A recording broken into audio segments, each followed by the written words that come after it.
Hello everybody and welcome, my name is GaaraOfBentonYGO, and today here on this exciting Yu-Gi-Oh video, we are going to be going over my post-Phantom Rage prank hits deck profile that I took to my locals on Saturday and ended up getting second place going X1 for after 4 rounds. My matchups were Infernoble, which I lost to, and then I played against Crusadia Numeron, which I won, PK Fire, which I won, and then PK Orcust, which I won. And yeah, this deck performed really well. It could have went either way against the Infernoble player. Just I happened to not draw any hand traps game one, and then I won game two. He won game three because he just could play through all my interruptions. It is what it is. But let's get into the deck profile. So starting off, we played 3 Lampsies. If you guys don't know what Lampsies does, it is a burn your opponent for 500, and then you special prank kid from your deck. And we played 3 Dropsies. You gain 1,000 life points, and you special prank kid from your deck. You should never lose in time with this deck because you can always burn your opponent for 500 and gain 1,000, which is pretty good. There's no obviously nobody's playing them, but there's no hand trap that you could use to get around that with Firecracker or something like that. But then we have 3 of the Fansies. You dump a Prank Kids card to your graveyard, special Prank Kid.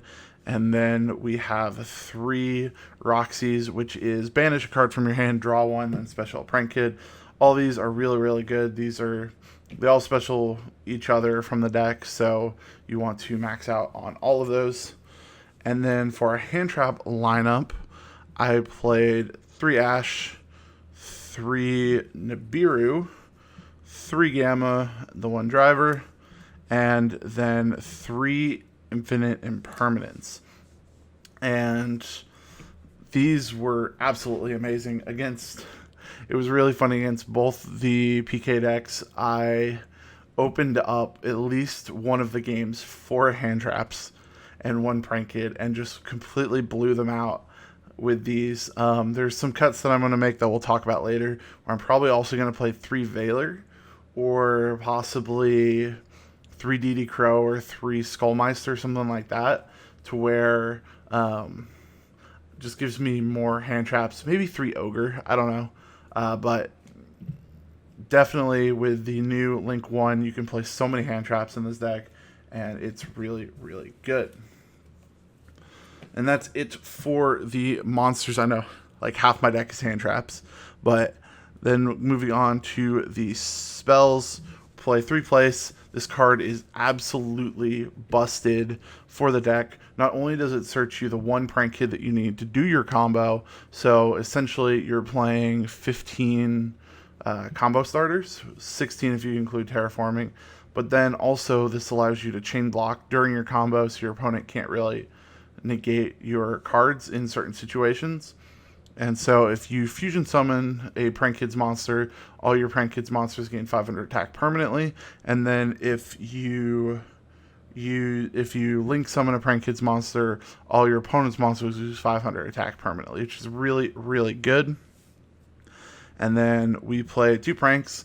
This is kind of an extender, and we use it to recycle our resources. You can discard a Prank Kids card to summon a fire level 1/0/0 Prank Kids token, and you can use that to continue extending. And then also during your end phase, you shuffle back 3 of your Prank Kids cards back into your deck, so it allows you to recycle your links, recycle your fusions, and then you draw a card, which you draw into more hand traps, which is really good.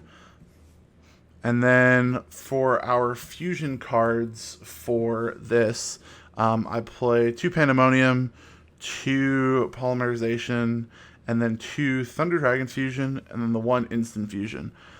Now, after playtesting this, I think I'm going to cut the 2 Polys and play a 3rd Thunder Dragon Fusion and a 3rd Pandemonium. The Polys are only really good if you're wanting to end on Toad, which, depending on what you do. I'm also thinking of testing out Parallel Exceed to go into Trap Trick Rafflesia. And so with that, you won't have to worry about Nibiru, which will make Poly absolutely not needed.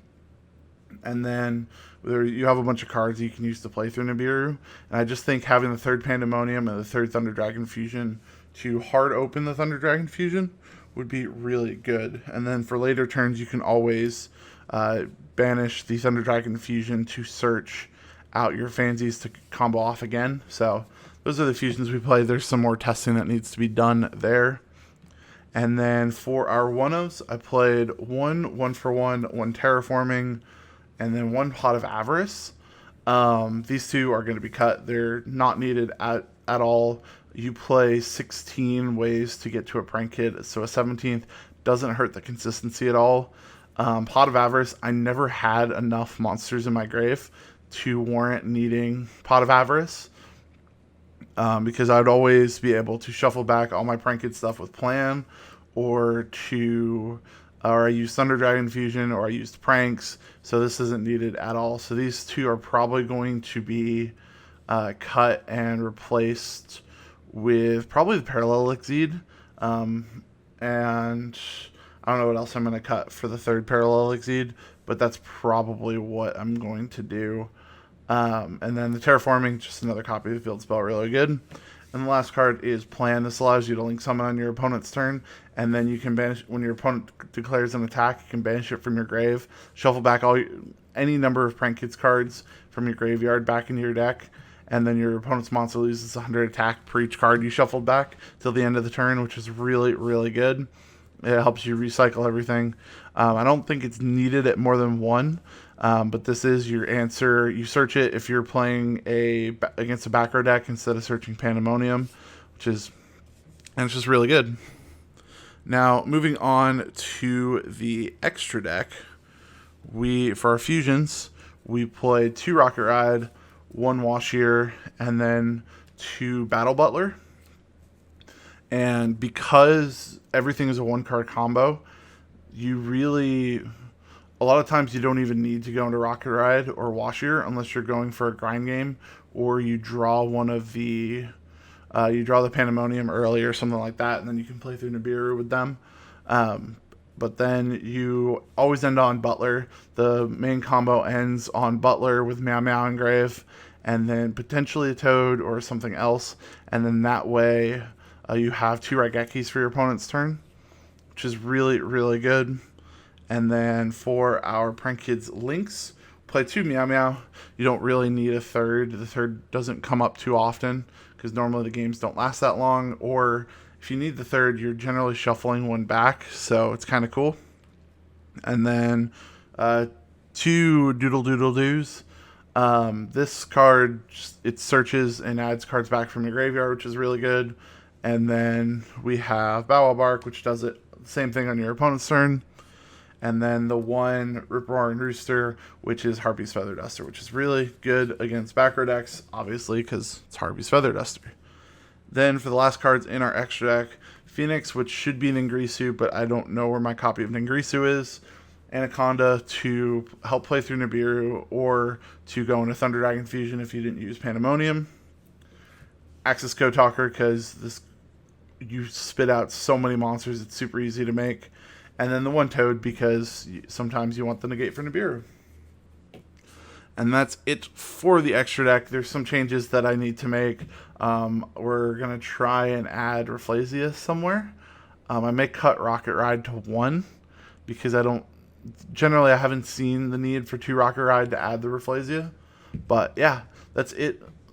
Kind of my suggestions. And then moving on to my side deck, I wouldn't recommend the side deck for if you're expecting more meta matchups. I was expecting Rogue at this event, at this locals, so I kind of sided for that. 3 Cosmic Cyclone, and then the 1 Harpy's Feather Duster, because back row is really annoying.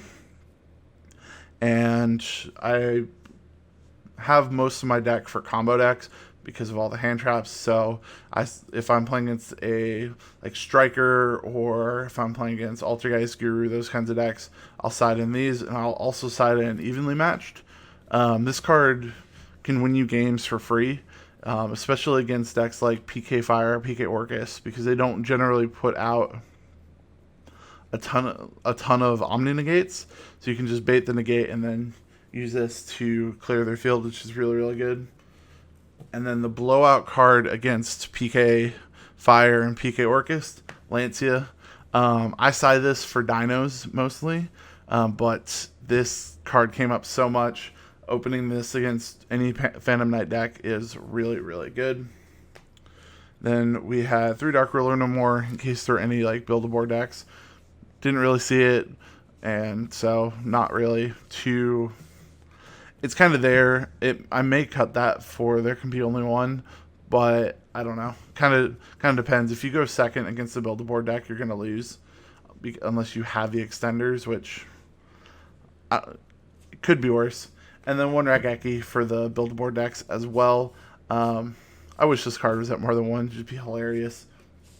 But yeah, that's it, guys, for this deck profile. I hope you guys did enjoy. If you guys did, make sure to smash that like button. Subscribe if you guys are new. There will be a combo tutorial being posted on my channel sometime this week, just showing off some combos that you can do with the deck, and possibly some replays as well. But yeah, guys, that's going to be it. Hope you guys enjoyed, and I'll see you guys next time. Peace out.